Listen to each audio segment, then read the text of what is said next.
ஆன்மீக உணர்வு கொண்ட ஆன்மீக நண்பர்கள் அனைவருக்கும் என்னுடைய ஆன்மீகம் கலந்த வணக்கங்கள். நான் உங்கள் ஆர்ஜே சத்யா. இந்த வாரம் 103 வருடங்கள் பழமை வாய்ந்த ஒரு ஜீவ சமாதியை பற்றி நான் உங்களிடம் பகிர்ந்து கொள்ள விரும்புகின்றேன். இந்த ஜீவ சமாதி அமைந்துள்ள இடம் பெருங்குளத்தூரிலிருந்து 4.6 கிலோமீட்டர் தொலைவில் உள்ள சதானந்தபுரம். இந்த சதானந்த சுவாமிகள் ஜீவ சமாதி அடைந்ததால் இந்த பெயர் வர காரணமாய் அமைந்தது. இந்த சதானந்த சுவாமிகளோட ஜீவ சமாதி 1 ஏக்கர் நிலப்பரப்பில் அமைந்துள்ளது.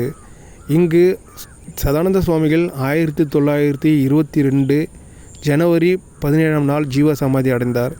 சதானந்த சுவாமிகளுடைய ஜீவ சமாதியும் சேர்த்து 10 பேர் ஜீவ சமாதி இங்கு உள்ளது.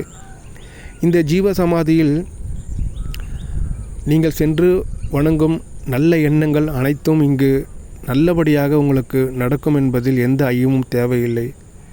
நேரம் கிடைக்கும் பொழுது நண்பர்களுடன் உங்களுடைய குடும்பத்தில் உறவினருடன் சென்று இல்லை தனியாகவும் சென்று இங்கு சுவாமிகளை தரிசனம் செய்ய வேண்டுகோள் விடுக்கின்றேன். இந்த வேண்டுகோள் ஒரு அன்பான வேண்டுகோள் தான். நேரம் கிடைக்கும்போது செல்லுங்கள், சாமியோட அருளை பெற்றுக்கொள்ளுங்கள். இந்த சுவாமிகள் பூர்வீகம் சிதம்பரம். திருவிடை மருதூரில் ஸ்டேஷன் மாஸ்டராக இவர் வேலை செய்து கொண்டிருக்கின்றார். இவருடைய பெயர் காசிநாதன். இந்த காசிநாதன் என்கின்ற சதானந்த சுவாமிகள் பணி ஓய்வு பெற்று பணி ஓய்வால் கிடைக்கின்ற பணம் அனைத்தையும் குடும்பத்திடம் கொடுத்துவிட்டு வெகு நாட்களாக தன் மனதுள் தோன்றிய நான் யார், நான் ஏன் இங்கு வந்தேன், எதற்காக பிறப்பெடுத்தேன் என்ற கேள்விகள் விடை காண சந்நியாசம் செல்லப் போகிறேன் என்று கூறி சந்நியாசம் சென்று விடுகிறார். இவர் நாமக்கல்லில் உள்ள மௌனசாமிகளிடம் சீடராக சென்று கொண்டிருக்கின்றார். மௌனசாமிகளை பார்த்தவுடன் இவர் காலில் விழுந்து ஆசீர்வாதம் பெற்றுக்கொள்கின்றார். அப்பொழுது மௌனசாமிகள் கூறுகிறார், சதானந்தா, நீ இங்கு வருவாய் என்று எனக்கு நன்றாக தெரியும். உன்னை நான் சீடனாக ஏற்றுக்கொள்வதில் சந்தோஷம் அடைகிறேன் என்று கூறி மௌனசாமிகளுக்கு தெரிந்த அனைத்து வித்தைகளையும் சதானந்த சுவாமிகளுக்கு பயிற்சி மூலம் அளிக்கின்றார். பயிற்சியில் தேர்ச்சி பெற்று முதிர்ச்சி அடைகிறார் சதானந்த சுவாமிகள். நாமக்கல்லிலிருந்து சென்னையை நோக்கி வந்து சென்னையில் இவர் சுற்றித் திரிகிறார். ஏனென்றால் இவர் நாடோடி வாழ்க்கையை மேற்கொண்டதால் சென்னையில் பல பகுதிகளில் சுற்றித் திரிகின்றார். அவ்வாறு சுற்றித் திரியும் பொழுது அப்பொழுதுதான் ஒரு அற்புதமான நிகழ்வு சுவாமிகளுக்கு நடக்காமல் சாமியுடைய வருங்கால சீடராய் வரப்போகின்ற நாராயண சுவாமிகளுக்கு நடக்கிறது. இந்த நாராயண சுவாமிகள் யார் என்றால் இவர் ஒரு போலீஸ் அதிகாரி. இவர் பல நாட்களாக இவர் குடும்பம் போலீஸ் வேலையில் உள்ளது. அந்த நாள் இவர் ஒரு திருடர்களை பிடிப்பதற்காக தன் நண்பருடன் கன்னிமாரா லைப்ரரி பக்கத்தில் இருக்கிற கூவம் ஓரமாக இவர் வந்து கொண்டிருக்கிறார்.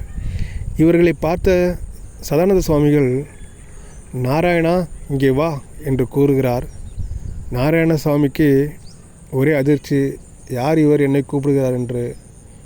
மீண்டும் சதானந்த சுவாமிகள் நாராயண சுவாமியை பார்த்து, நாராயணா இங்கே வா, நீ எதற்காக இங்கே வந்தாய் என்று எனக்கு நன்றாக தெரியும் என்று கூறுகிறார்.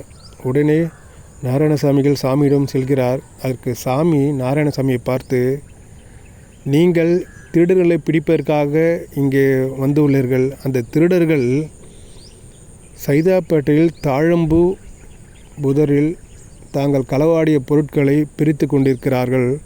இப்பொழுது நீங்கள் சென்றால் அவர்களை பிடித்து விடலாம் என்று கூறுகிறார். உடனே காவலர்கள் அங்கிருந்து புறப்பட தயாராக இருக்கிறார்கள். இன்றைய காலத்தில் இருப்பது போல போக்குவரத்து வசதி அந்த காலத்தில் இல்லை.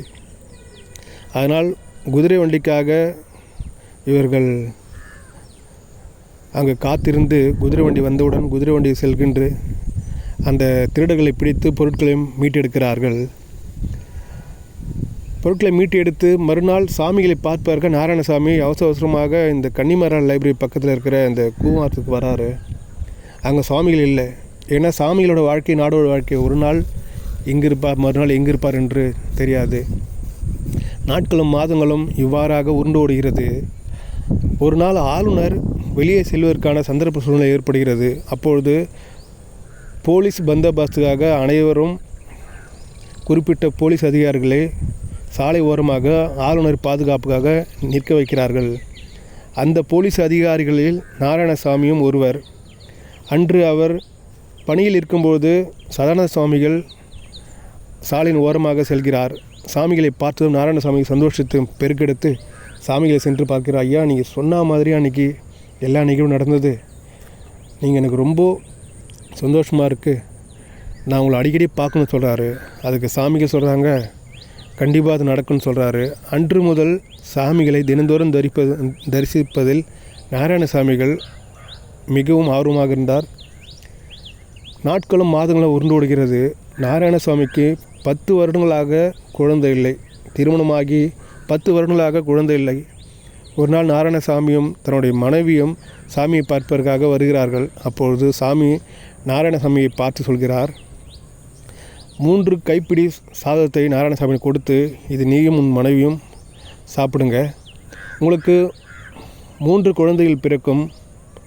அதில் முதல் குழந்தை பிறக்கும்பொழுது கால் மெலிந்து ஊனமாக இருக்கும் என்று கூறுகிறார். சாமி கூறியவாறு முதல் குழந்தை பிறக்கும்பொழுது ஊனமாக பிறக்கிறது. அன்று முதல் இன்னும் அளவு கடந்த பக்தி சாமிகள் மீது ஏற்பட்டு சாமியை சென்னையிலிருந்து பெருங்குளத்தூர் பக்கத்தில் இருக்கிற சதானந்தபுரத்திற்கு நாராயணசாமிகளுடைய பூர்வீக நிலம் இருக்கிறது. அங்கே சாமிக்கு ஒரு ஆசிரமத்தை அமைத்து கொடுக்குறார். சாமி, நீங்கள் இங்கே இருங்க, எங்கேயும் போகாதீங்க, இங்கேருந்து மக்களுக்கு நீங்கள் அருளாசி கொடுங்கன்னு சொல்கிறாரு. அந்த 1 ஏக்கர் அதிகமான நிலத்தில் சாமிகள் அங்கிருந்து பக்தர்கள் அனைவருக்கும் அருள்வாசி கொடுத்து கொண்டு இருக்கிறார். 1922 ஜனவரி 17ஆம் நாள் மகம் நட்சத்திரத்தில் சாமிகள் ஜீவசமாதி அடைந்து விடுகிறார். இந்த இடத்தில் சதானந்த சுவாமிகளுடன் சேர்த்து 10 ஜீவசமாதிகள் இங்கே உள்ளது. சதானந்த சுவாமிகள் அன்று முதல் இன்று வரை வரும் பக்தர்கள் அனைவருக்கும் நல்லாசியுடன் அற்புதங்களை நிகழ்த்து கொண்டிருக்கின்றார். சதானந்த சுவாமிகளுக்கு நவகண்ட யோகம் தெரியும். நவகண்ட யோகம் என்றால் தன்னுடைய உடல் கூரை யோக முறைப்படி 9 கூறுகளாக பிரித்து யோகத்தில் ஈடுபடுவார். இந்த நவகண்ட யோகம் செய்யும் தருணத்தில் சாமிகளை யாரும் பார்க்க வேண்டாம் என்று கூறிவிடுவார். அதையும் மீறி ஒரு நாள் சில பக்தர்கள் பார்த்து விடுகிறார்கள். பார்த்துவிட்டு மக்களிடம் கூறும்பொழுது மக்கள் வந்து பார்க்கும்போது சாமிகள் முழு உருவமாக தான் இருந்தார்கள். அன்று முதல் சாமிகள் நாராயணசாமியிடம் கூறிய என்னவென்றால், நீங்கள் என்னை பார்க்க வரும்பொழுது கைத்தட்டிட்டு உள்ளே வாருங்கள், அல்லது ஓம் சத்யத் குருவே சொல்லிவிட்டு உள்ளே வாங்கன்னு சொல்கிறாரு. இதே போல் அற்புதங்கள் அனைத்தும் இந்த சதானந்த சுவாமிகள் மக்களுக்கும் நிகழ்த்தி கொண்டிருக்கின்றார். இந்த இடம் ஒரு புனிதமான இடம், பெரிய விசாலமான இடம். இங்கு நீங்கள் சென்று குடும்பத்துடனும் நண்பர்களுடன் பார்த்து சாமிகளுடைய அருள்வாசியை பெற்று வாழ்க்கையில் நல்ல நிலைமைக்கு செல்லுங்கள் என்று கூறி மீண்டும் நான் அடுத்த வாரம் அடுத்த பதிவில் நான் உங்களை சந்திக்கின்றேன். நன்றி, வணக்கம். நான் உங்கள் RJ சத்யா.